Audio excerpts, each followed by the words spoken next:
Ele vem me buscar. Yeshua,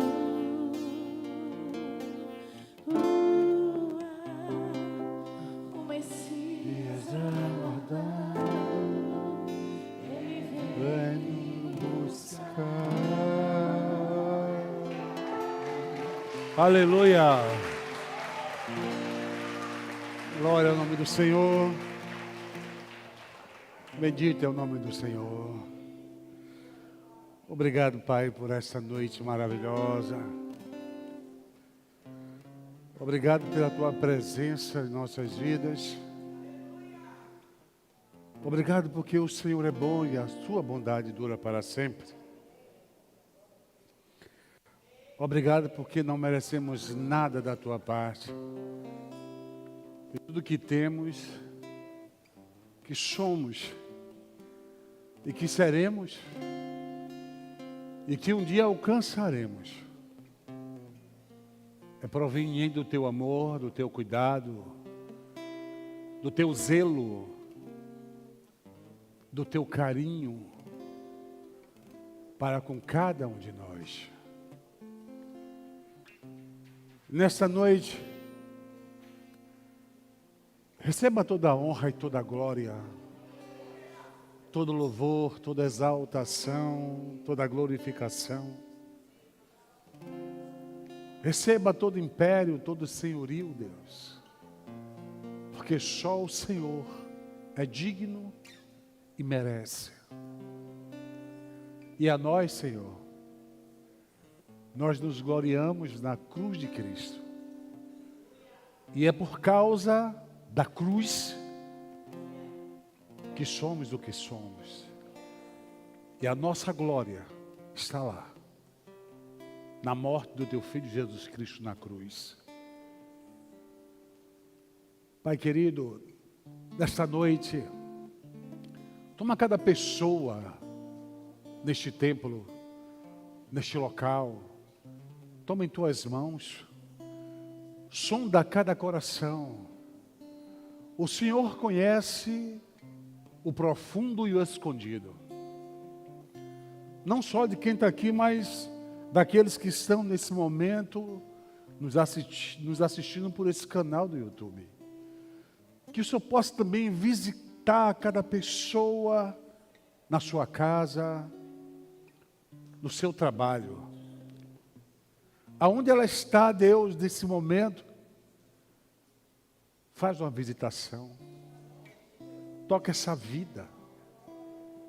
Toca, Senhor. Vai na necessidade desta pessoa.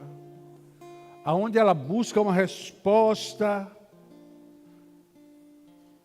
para as situações que ela está vivendo, Senhor. As pessoas estão sequiosas por Ti. Elas precisam, elas têm sede do Senhor. E só o Senhor é quem pode trazer uma verdadeira solução. Visita, Pai. Visita e consola esse coração. Fortalece esse coração. Fortalece essa pessoa. Traga a esperança no coração dela. Coloca no coração dela, Deus, agora que nós oramos, um toque de esperança, um toque de certeza de que o Senhor vai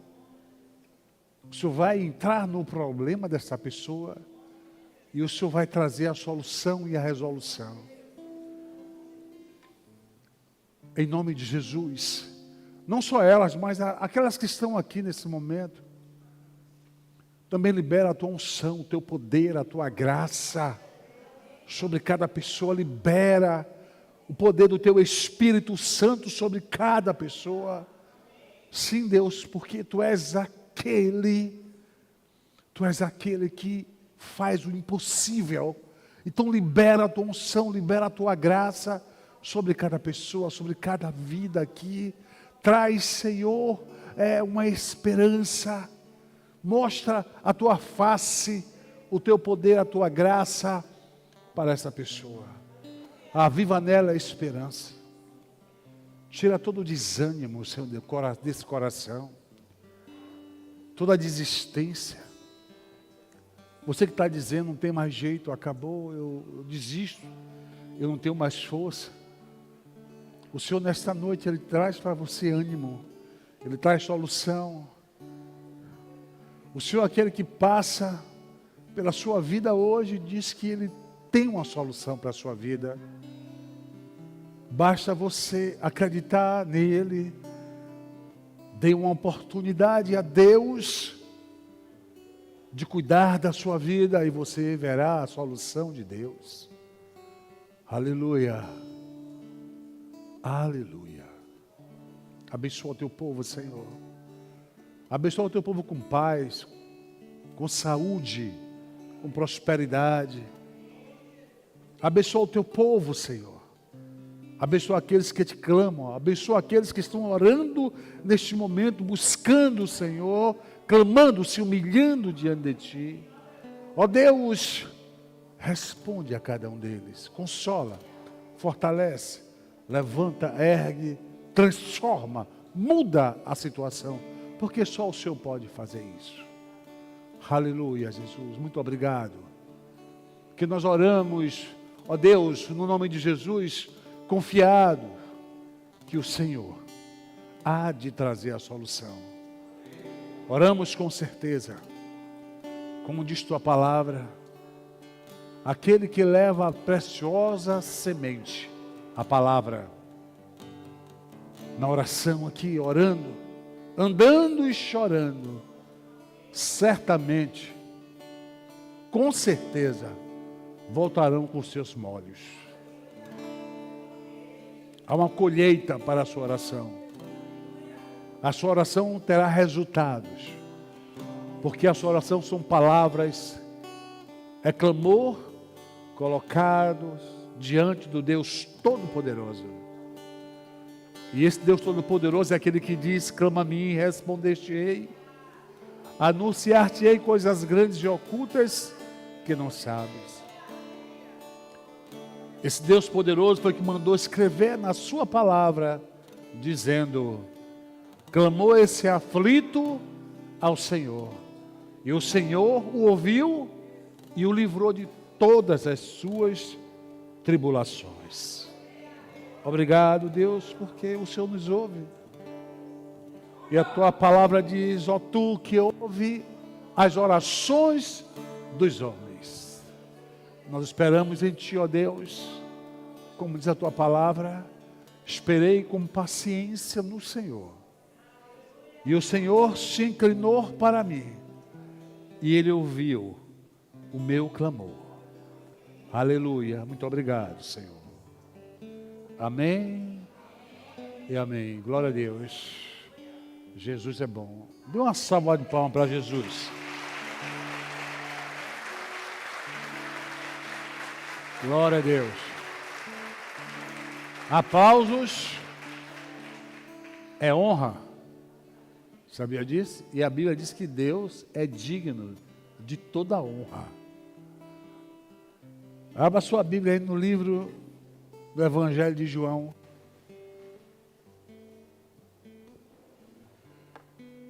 João capítulo 1.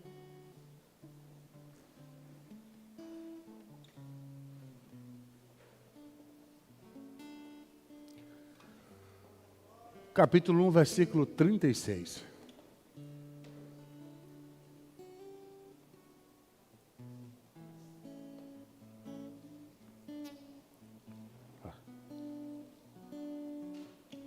Quem achou, diga amém. Glória a Jesus.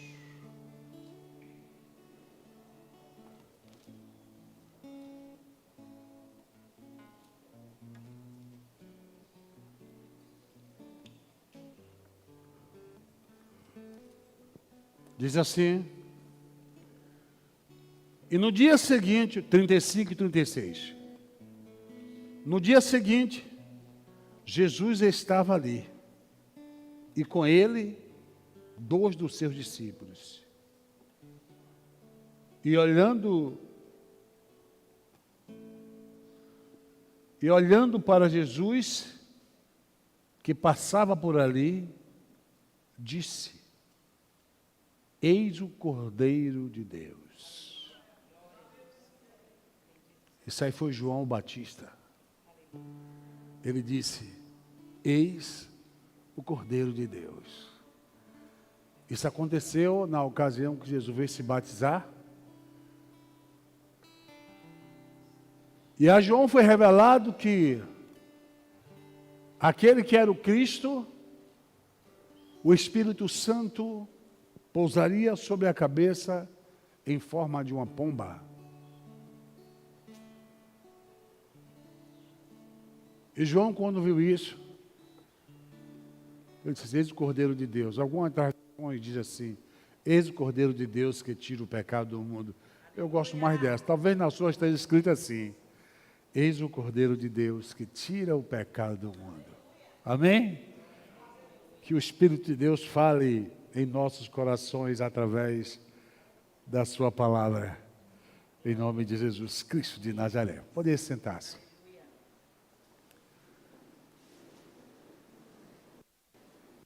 Pode sentar-se, Davida.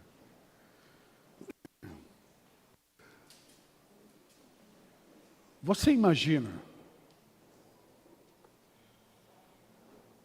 quando uma pessoa, já houve casos assim, pessoas contaram esse testemunho, que devia uma certa quantia, e ela não podia pagar.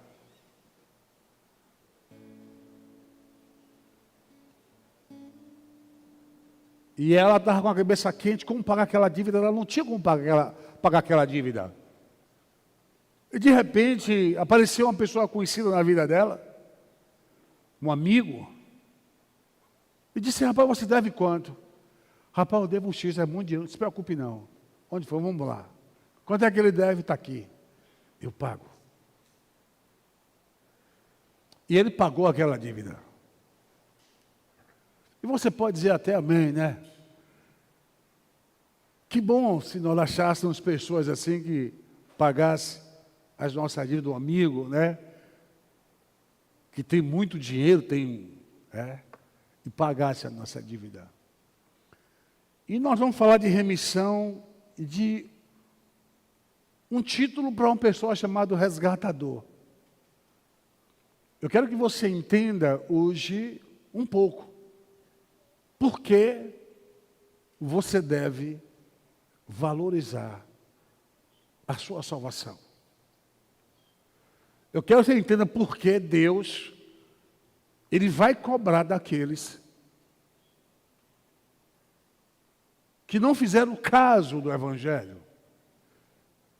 Fizeram pouco caso. Ou dos crentes que viviam de maneira dissoluta, aquém do ensinamento de Cristo, e se diziam crentes. O resgatador,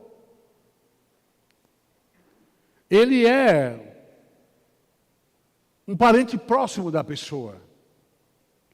É influente, a quem a família podia, em geral, recorrer. E ele, com seus bens, poderia socorrer a família dele, parente. Mas o resgatador, ele tinha uma característica muito forte. Ele tinha que ser parente próximo. Por exemplo, se uma pessoa, ela era escrava, ela tinha uma terra, e ela vendesse aquela terra só voltaria para ela no ano jubileu, depois de 50 anos. Aquela terra voltaria para a sua mão automaticamente. Mas se ele não quisesse esperar 50 anos, um parente próximo seu, chamado resgatador, poderia ir lá e tomar aquela terra e pagar o valor daquela terra.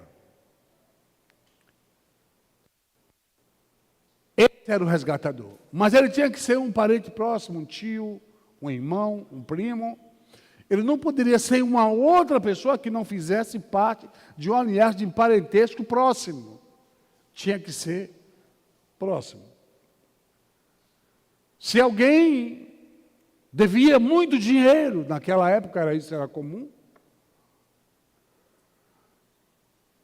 aquele que tinha dívida, ele poderia ser tomado para aquele que ele devia. Ele, a mulher, os filhos, e serem levados como escravo para pagar a dívida. Era legal isso. Mas o resgatador tivesse um irmão, um primo, um tio, um parente próximo, que tivesse condições, ele poderia ir lá e resgatar a família toda, pagando um preço da dívida. Entenda bem o que eu estou te falando. Ele tinha o poder de resgatar um parente escravizado. Mas só quem podia fazer isso era um parente próximo. Outro não poderia fazer. Amém?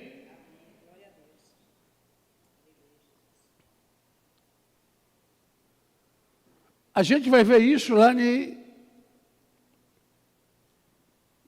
quando Israel foi escravizado no Egito. Deus, ele se tornou o resgatador da nação de Israel. E aqui em Êxodo capítulo 6, versículos 6 ao 8, Deus fala assim: portanto, diz aos filhos de Israel, eu sou o Senhor que vos tirei de debaixo das cargas do Egito. Carga chama escravidão. Diga assim comigo, escravidão.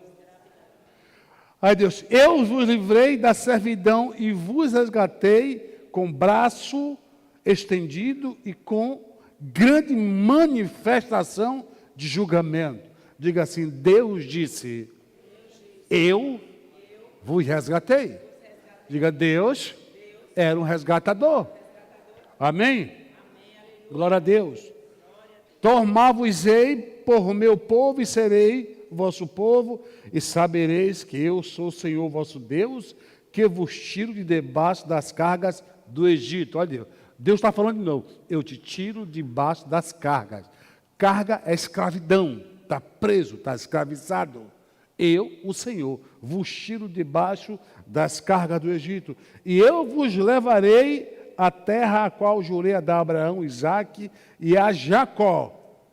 E vou-la darei por possessão. Aí Deus disse, eu sou o Senhor. Aleluia. Entenda, Deus está falando para Israel, eu sou o seu resgatador. Aleluia. Eu sou o seu remidor. Amém? Amém? Logo, quando Deus, ele vai estabelecer o resgate de uma pessoa, você vai entender daqui a pouco, estou falando. Deus estabelecer o resgate da pessoa há séculos atrás, quer dizer, no início dos séculos, né? O escritor da carta aos Hebreus, baseado nisso, ele escreve assim, com efeito, quase todas as coisas, segundo a lei, se purifica com sangue. Sem derramamento de sangue, não há remissão de pecado. Essa palavra remissão, ela é do resgatador, ele vai remir. A gente lembra de Boaz, quando ele foi o quê? Ele foi o remidor de Ruth. Né? Tinham dois parentes próximos. O que aconteceu? Vou explicar rapidamente. Noemi foi para a terra dos Moabitas, porque na terra dela, Belém, que chama terra de pão, né? Faltou pão, teve uma grande fome e ela foi para lá com as filhas. Com os filhos e o marido, né? Alimeleque. Né? E morreu os filhos, morreu o marido, morreram os filhos estavam casados, já com duas moabitas, uma moabita ficou lá, Noemi resolveu voltar para casa, para a terra dela de Belém, e Ruth resolveu vir com ela. A outra viúva ficou lá mesmo na terra de Moab, e Ruth veio com ela. E a lei dizia que quando alguém casasse e não suscitasse filho, um irmão ou um parente próximo tinha que dar continuidade, a descendência da pessoa. E Ruth teria o direito de se casar com um parente mais próximo do esposo dela. Ela tinha esse direito. E tinham 2 homens em Israel. O primeiro homem era Boaz, ele era o segundo parente próximo, e o outro era o primeiro. E Boaz, ele queria remir Ruth. Ele queria tomá-la como esposa e suscitar descendência. Só que ele não podia. Ele chamou o outro parente próximo, conversou com ele e disse: olha, Noemi está assim, você tem o direito de remir Noemi porque você é parente mais próximo do que eu e você tem esse direito. Agora só que você tem que casar com o Moabita. Eu quero não. Quero conta com o Moabita. Case você, o direito é seu. E Boaz casou com Ruth. E ele remiu, e ele teve um filho. E o nome do filho de Ruth era Obed. Obed foi pai de Jessé. E Jessé foi pai de Davi. Olhe que coisa linda. Mas o remidor mais próximo não quis. O outro próximo, mas segundo o próximo, foi quem remiu Ruth. Foi quem comprou a dívida. Mas se esses 2 homens não quisessem fazer, Ruth não teria remidor, porque um estranho não poderia fazer isso. Ele tinha que ser parente próximo. Amém? E a Bíblia diz que toda remissão tem que ser feita com sangue. Onde é que a gente vê isso? Lá no Éden, né? Vemos isso claramente quando depois de Adão e Eva haverem pecado, Deus mata um cordeiro. E coalando o animal, Deus fabrica roupas para ambos. Para tanto, Deus matou o animal, derramou sangue do inocente cordeiro, que não tinha nada a ver com o pecado cometido por Adão. Quando a Bíblia diz que Deus o vestiu de pele de carneiro, você tem que entender que Deus matou um cordeiro. Deus derramou o sangue de um animal inocente para vestir Adão e Eva. E nudez na Bíblia é símbolo de pecado. Adão e Eva estavam nus, fisicamente, tinham vergonha da sua nudez, e aquilo também já era símbolo do pecado. E para Deus cobrir aquela vergonha, Deus matou um cordeiro e os vestiu de pele de cordeiro. Por isso a Bíblia diz assim, que o cordeiro que foi morto desde a fundação dos séculos, Jesus Cristo, aquele cordeiro que Deus matou, ele já é um tipo de Cristo. Ele já tipificava o que Cristo ia fazer pelo ser humano que estava nu em pecado. Nu diante de Deus, sem vida, no pecado. Amém? É como se Deus dissesse, alguém tem que pagar pelo pecado. Por quê? A Bíblia diz que o salário do pecado é o quê? É a morte.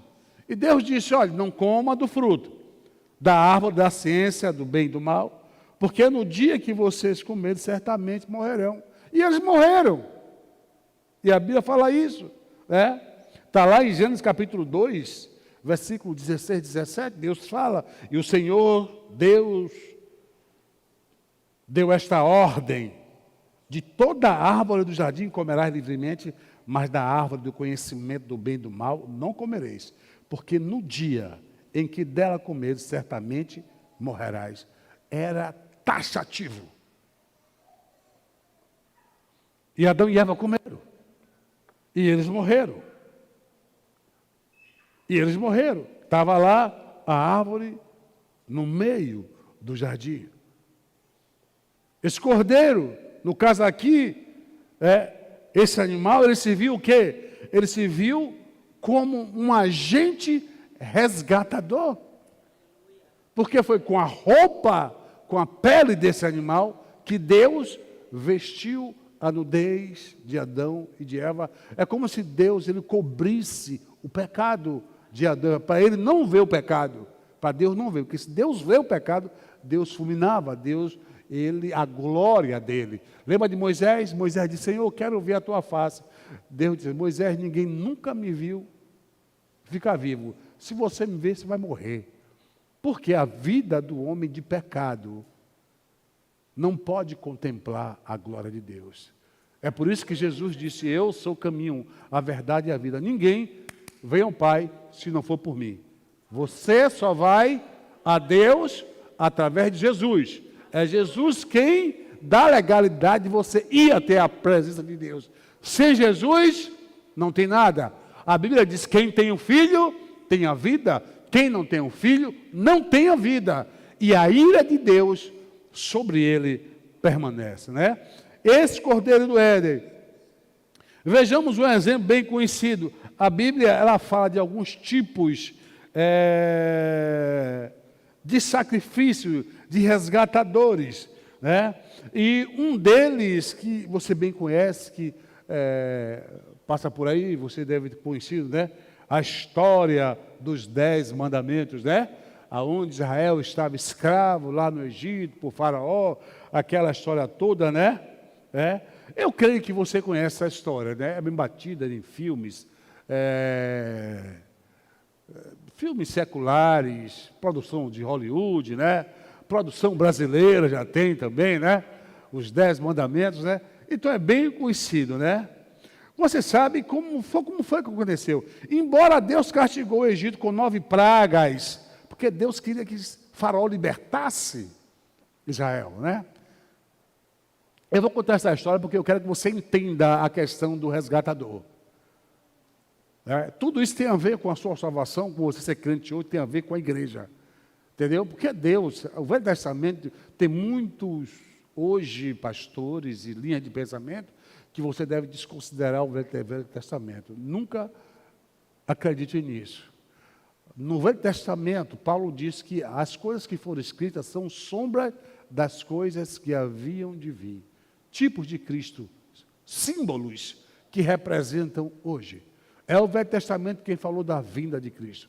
É no Velho Testamento que fala que a Virgem daria luz a um filho, chamaria esse filho de Emanuel.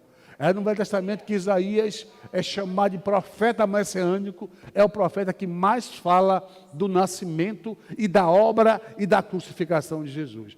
Mas de Gênesis a Malaquias, todo o Velho Testamento fala de Jesus. Então você não pode desprezar o Velho Testamento como se fosse algo descartável. Por exemplo, não tem como você compreender Apocalipse se você não estudar Daniel. Ele se encontra. E outros livros mais que completam o Apocalipse. Então essa história de dizer que o Velho Testamento deixa de largar de mão, não faça assim.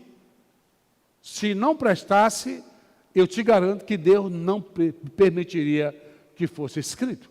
Certo? Principalmente o Velho Testamento, que mais ou menos uns 100 e poucos anos, 200 e poucos anos antes de Cristo, né? Um general, né? O general quer dizer, na cidade dos Ptolomeus, né?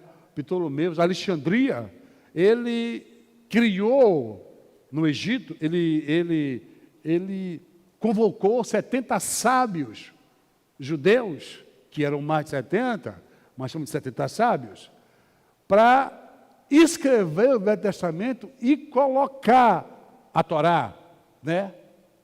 A Torá não, a Taná, todo o Velho Testamento, e colocar na maior biblioteca do mundo daquela época, em Alexandria. E esses homens escreveram todo o Velho Testamento, e Deus permitiu. Por que Deus fez isso? Porque Deus queria preservar, até mesmo porque muitos escritos judaicos que ficavam em Judá, eles foram destruídos. Na época de Epifânio Antíoco, que foi um perseguidor e destruiu e escarneceu muito dos cristãos. Um dia desse eu recebi um vídeo de uma pessoa fazendo uma necessidade sobre a Bíblia. Meu irmão, não se preocupe com isso não. Deus julga. E o julgamento de Deus é sem misericórdia. Eu não tenho que defender Deus. Não defenda Deus. Deixa que Deus se defende. Entendeu? Deixa. E quando ele se defende, você vê, ele mostra para o mundo como é que ele faz. Amém? Porque ele é Deus, né? Então, embora Deus castigou o Egito com 9 pragas para libertar o povo de Israel, forçando o faraó a libertar os israelitas, né, seu povo, no entanto, o povo só foi liberto da escravidão de faraó quando a 10ª praga, esta praga, ela foi sobre o Egito, que consistia em um julgamento de Deus sobre todo o Egito e o seu pecado. Deus, naquela época, orientou Moisés para que o povo judeu, que morava na cidade, numa cidade separada chamada Gozém, ou Goshé, eles moravam nessa cidade, era um lugar à parte do Egito, todo o povo de Israel morava ali, e Deus orientou a Moisés que todo o povo judeu, toda a família, nesse dia, no início do mês, lá para o dia 10, matasse um cordeiro, e no dia, separasse o cordeiro, no dia entre 14 e 15 de Nissan, hoje a sua sexta-feira chamada Santa, que fica entre março e abril, esse cordeiro fosse sacrificado, morto, o sangue do cordeiro seria passado nas vergas das portas, nos umbrais, na verga da porta, e as pessoas comeriam aquele cordeiro assado. E o que sobrasse sem queimar fogo, abrisse um cordeiro para cada família. Não se podia comer meio de cordeiro, tem que ser um cordeiro. O cordeiro tem que ser todo. Um cordeiro para cada família. Se a família fosse grande, chamavam uma segunda, pequena, chamavam uma segunda família, 2 famílias comiam um cordeiro. Não podia dividir metade do cordeiro para a família, metade para outra, não. As 2 famílias se juntavam em uma casa e comiam o cordeiro. Comiam o cordeiro. Amém? Seu sangue era borrifado na casa, né? Deus trouxe, depois disso, um juízo sobre o Egito, né? Uma mortandade de uma dimensão imaginável. Todo o primogênito dos egípcios, e só dos egípcios, em uma só noite, morreram. Mas dos israelitas, que habitava separado, não morreu nenhuma pessoa, nem animal, não morreu ninguém. Aleluia. Glória a Deus. Qual o diferencial? Qual foi o diferencial? A obediência em sacrificar o cordeiro e passar o seu sangue nos umbrais da vega da porta. Porque Deus disse que na casa que o sangue estivesse borrifado, ele iria ver e passaria por cima da casa, e naquela casa a morte não entraria para ceifar o filho mais velho. Olha que coisa interessante. E uma das coisas interessantes nessa praga, irmãos, é que essa praga ela não viria só sobre o Egito. Israel só ficou livre dessa praga porque ela comeu o cordeiro e passou o seu sangue na porta. Você está entendendo? Só por isso. Se por acaso alguma família israelita ela não obedecesse às ordens de Deus dadas através de Moisés, essa família iria ser ceifada. O filho mais velho iria morrer. Todos os seus animais que tivesse a cria mais velha iria ser ceifada. Porque o segredo agora não era ser israelita que receberia o livramento. O segredo era o poder do sangue do cordeiro. Assim como lá no sacrifício para Adão, que Deus fez para Adão e Eva para vesti-los, o cordeiro serviu como cordeiro remidor, cordeiro resgatador, o cordeiro que tomou o lugar de cada pessoa, de Adão e de Eva. Esse cordeiro aqui, ele toma o lugar do primogênito de cada família. Ele morre. Por isso a morte não invade a casa. É um cordeiro remidor. Ele é o cordeiro resgatador. Ele morre inocentemente. E esse cordeiro, irmão, não era qualquer cordeiro. Amém? No mesmo carro de Adão, é o mesmo carro do Egito. Morre um cordeiro, derrama sangue para levar a culpa do homem. Aí você que vê que Sexta-feira Santa não é só comer peixe, né, gente? Tem muito mais em jogo. Enquanto as pessoas partem para um ritual religioso, Deus quer que você entenda o que foi que Ele fez por você.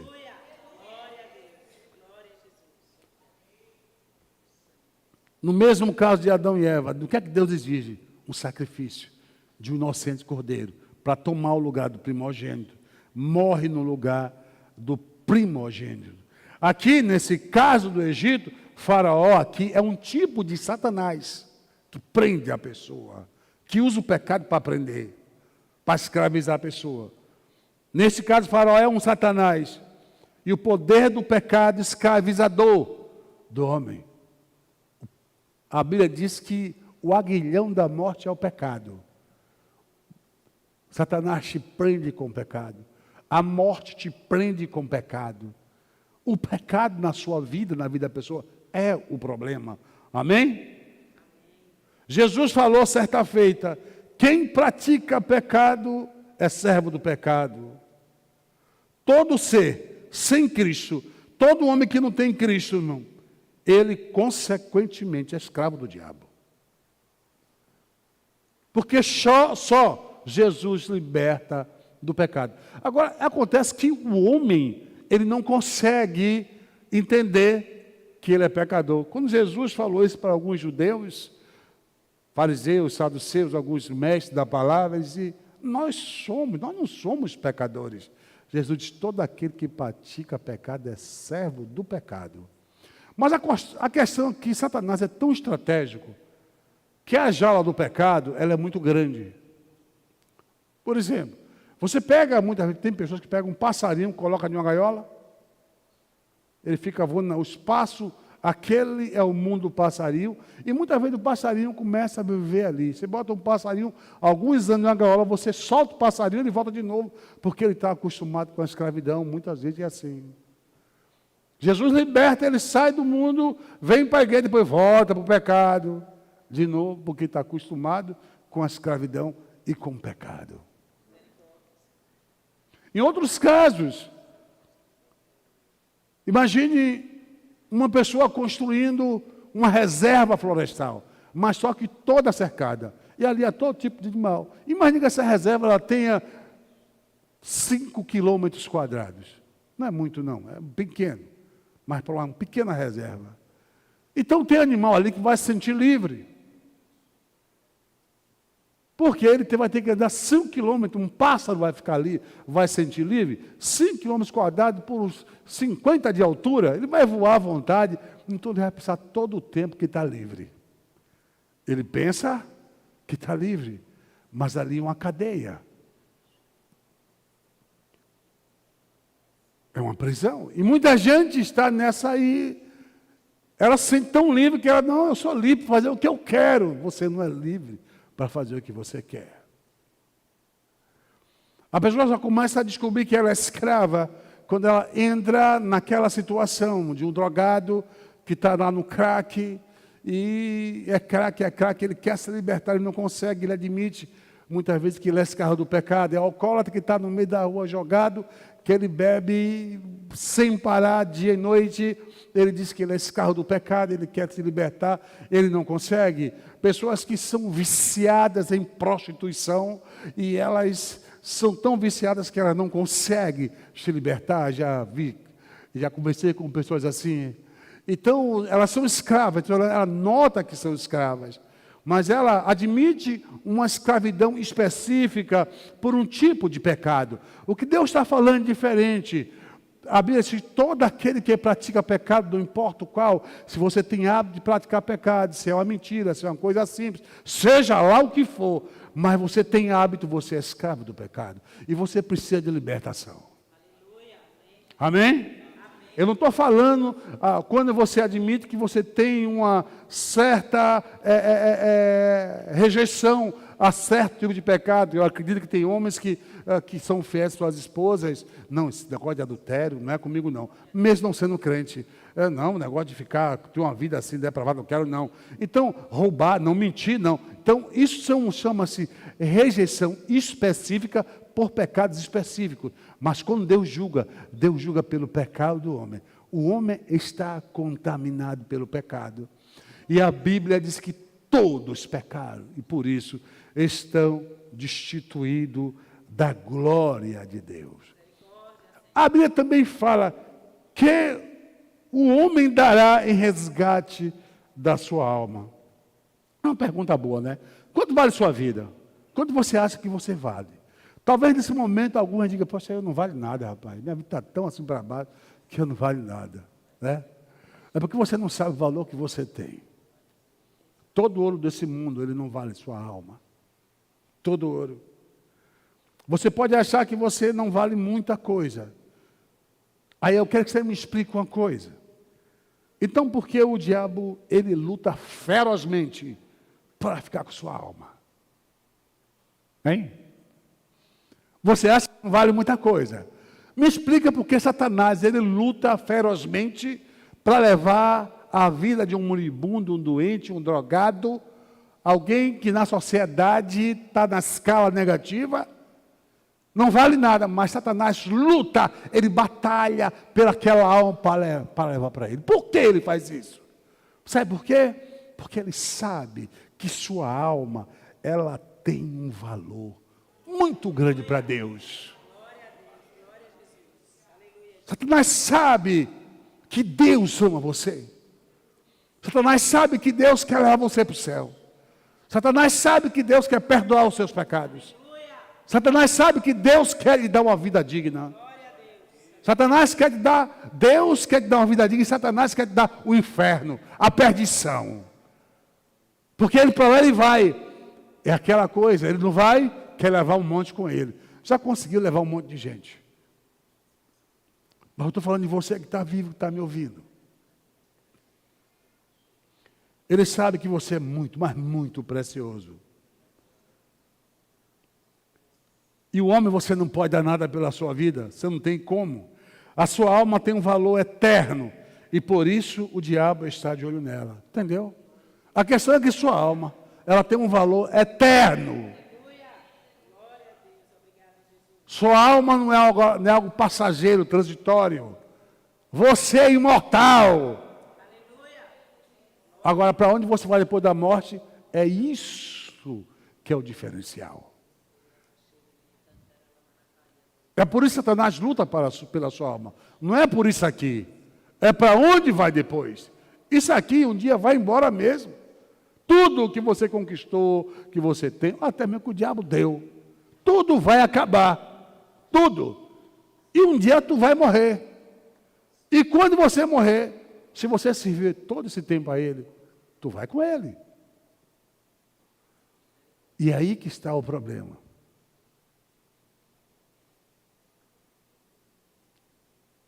Sua alma, ela tem um valor eterno.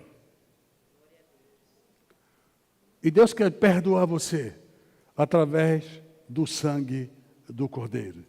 E como era que o perdão, como é que o perdão acontece pelo sangue de um cordeiro? Esse cordeiro, em primeiro lugar, o cordeiro tinha que ser perfeito. O primeiro cordeiro que Deus matou foi o cordeiro logo da fundação do mundo, era perfeito. Aleluia. Como na lei de Moisés, Deus estabeleceu o sacrifício por um cordeiro, por um animal, o cordeiro tinha que ser o quê? Perfeito. Sem uma mancha, sem nada. Todo, não podia ter uma unha errada, ele não podia ter. Ele tinha que ser extremamente perfeito. Ele tinha que ser o melhor. Se tivesse um rebanho de 1000 cordeiros, ele tinha que ser dos 1000 o melhor. Ele não podia ser um dos melhores, ele tinha que ser o melhor. O sacrifício tinha que ser perfeito. Aleluia. Essa perfeição do cordeiro, ela simboliza a perfeição e a inocência do cordeiro.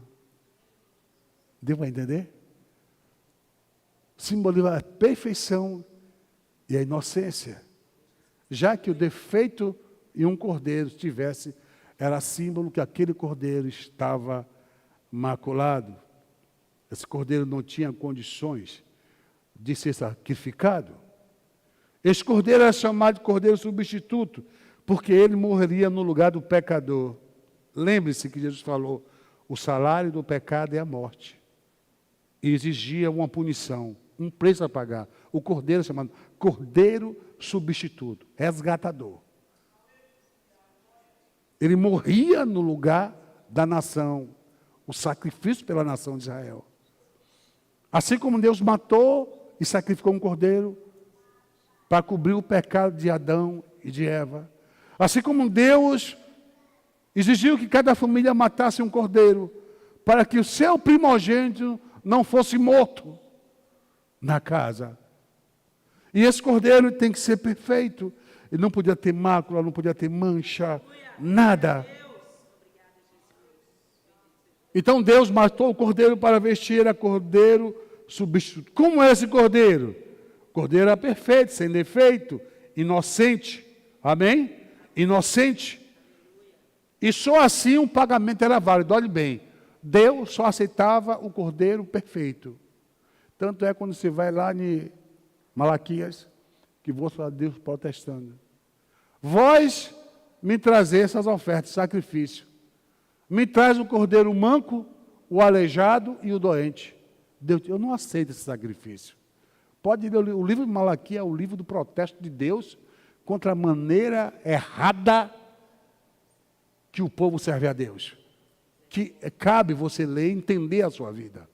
Lá fala povo que oferta, pessoas que não dizimam, pessoas que não têm reverência pelo Senhor. Livro de Malaquias, vocês me chamam de Senhor. Se eu sou Senhor, então respeito por mim.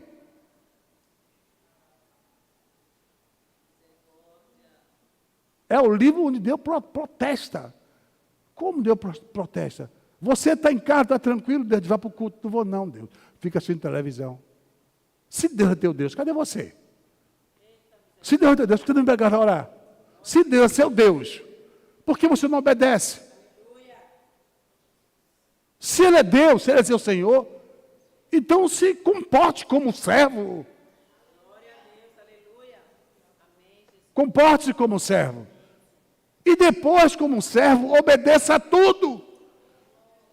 Ele falou, e depois você vai se chamar de servo inútil.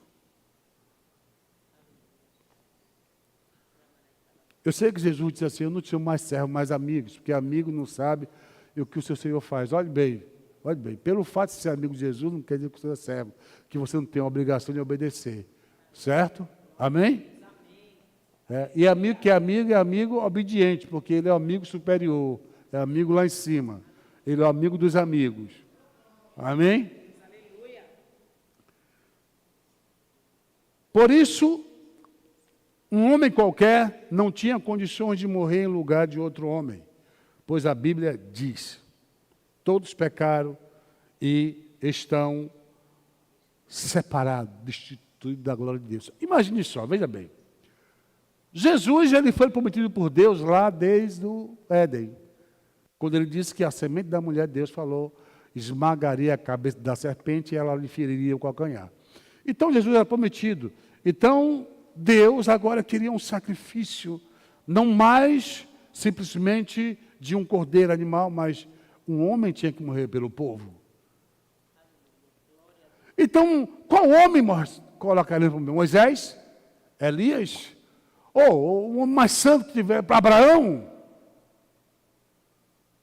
O homem mais santo que tiver, Enoque, que foi arrebatado, não tinha condições, porque todos eles, apesar de serem homens, vamos chamá-los homens, cordeiros, mas todos eles tinham mácula, porque a Bíblia diz que todos pecaram. Nenhum homem era um sacrifício perfeito. Não existe um homem na face da terra que não seja pecador. Que não peque. Um. Não tem um só. Não existe homem sem pecado. Só quem podia, neste caso, se tornar a comparar alguém que vendeu e se tornou escravo, era um parente próximo. Quem poderia vir comprar o homem? Era um parente próximo. Assim como o resgatador, ele podia resgatar a dívida de um parente próximo. Então o homem, nós, seres humanos, em pecado, precisávamos de alguém que viesse resgatar a nossa dívida. Que dívida? A cédula, como a Bíblia testificar contra nós. Que cédula? A cédula escrita de nossos pecados diante de Deus. A cédula que estava escrita de nossos pecados, e por esses pecados nós éramos condenados. Porque o juízo de Deus fatalmente viria sobre o ser humano. Deus precisava de um parente próximo.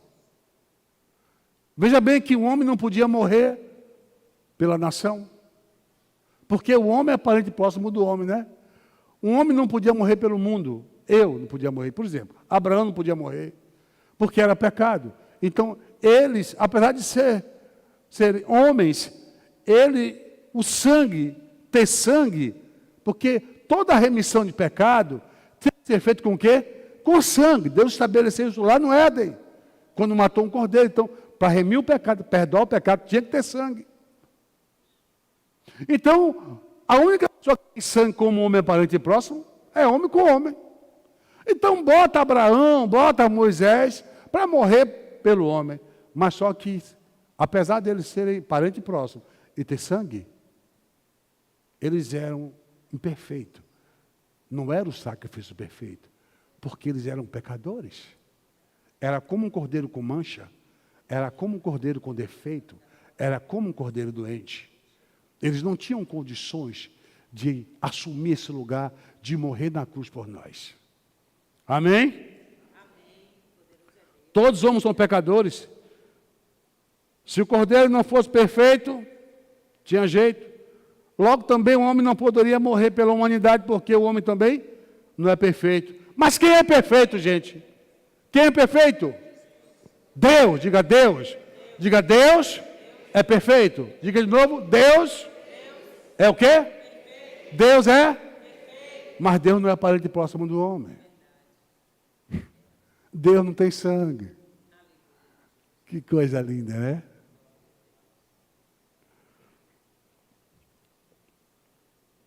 Deus não é parente próximo nosso. Por quê? Porque o homem entrou em pecado. O homem perdeu a parentesco com Deus. O homem ficou separado de Deus. O pecado separou o homem de Deus. Então Deus não era parente próximo. O homem passou de ser filho para criatura. Amém? O sacrifício pelo pecado tinha que ter sangue. E Deus não tem sangue. Embora seja perfeito como Deus, ele não poderia também ser sacrificado. Por quê? Porque Deus não morre.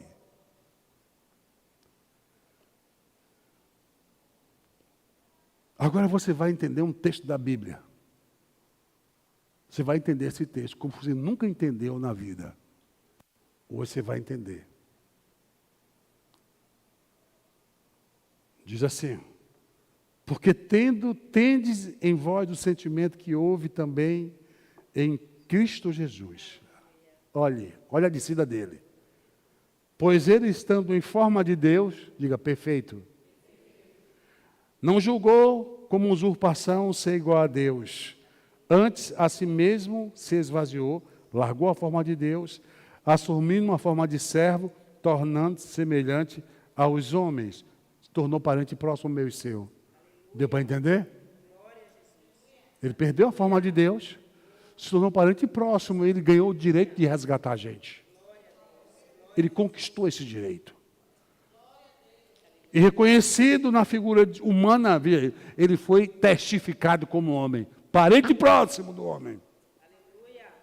Assim mesmo se humilhou, tornando-se obediente. Foi obediente até a morte de cruz. Está falando do Cordeiro. Como diz Isaías, como cordeiro mudo, foi levado ao matadouro e não abriu a sua boca. Ele era o sacrifício de Deus perfeito.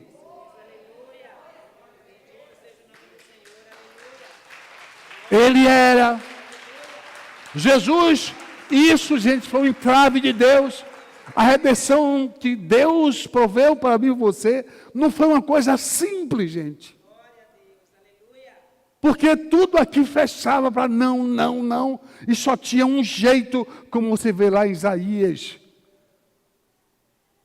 No início de Isaías, capítulo 6, se eu não me engano, onde os anjos voavam uns sobre os outros, né?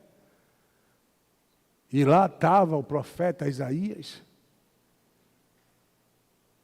O anjo vem, toca na boca de Isaías, porque sou um pecador, habito no meio de um povo de impuros lábios, vou perecer. Aí o anjo vem, toca na boca de Isaías com uma brasa tirada do altar com antenais, e diz: purificar está teu pecado. Aleluia, glória a Deus. E isso surgiu uma voz do alto e assim: a quem enviarei? A quem há de ir por nós? E surge uma voz: eis-me a mim, envia-me a mim. E não é a Deus que está falando. A Trindade é excelsa. Ela se reúne. Alguém tem que vir salvar o homem. Alguém tem que vir salvar o homem. Isso foi decidido lá no Éden. Deus, o Pai, resolve isso. Mas ali estava como se fosse uma reunião. Quem há de ir por nós? Jesus, eis-me a mim, envia-me a mim. Aí, para isso acontecer, para o homem ter sangue, você vai entender por que Jesus nasceu de uma mulher. O anjo veio e disse: olhe, você vai dar luz ao Filho do Altíssimo. Jesus precisava ter carne. Jesus, Deus eterno. Jesus sempre existiu. Jesus é tão eterno como Deus o Pai. E Ele se fez homem. Sabe por que Ele se fez? Para se tornar seu parente próximo. Para ter sangue.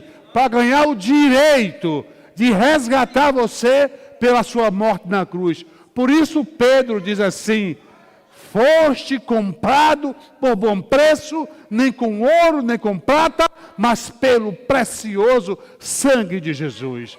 Jesus, Ele é o Cordeiro perfeito de Deus. João Batista, quando vê Jesus se batizando, quando eu li no pouco eu disse, ele olha para Jesus: é o Cordeiro de Deus que tira o pecado do mundo. É Ele que vai morrer. É Ele que é parente próximo. É Ele que vai derramar o seu sangue pelo mundo. É Ele. Aí você, quando vê Jesus celebrar a ceia, quando ele celebra aqui, o que ele diz? Tomai e comei esse meu corpo que é partido por vós.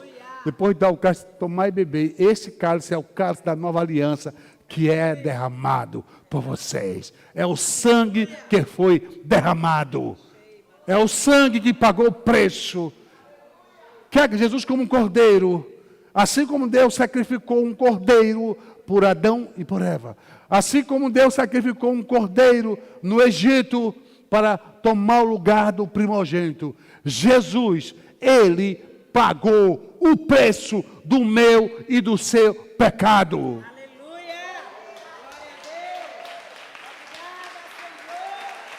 Não fica brincando de crente, meu irmão. Para de brincar de crente. Você entendeu por que o juízo vai ser pesado? Porque Deus deu o filho dele por você. Isso é tão forte que a Bíblia diz que Deus vai julgar o mundo através de um varão chamado Jesus Cristo. Sabe como é julgado através de um varão? Você não deu lugar, você ignorou meu filho. Aí você entende que o João queria dizer, Batista disse: quem tem o filho tem a vida eterna.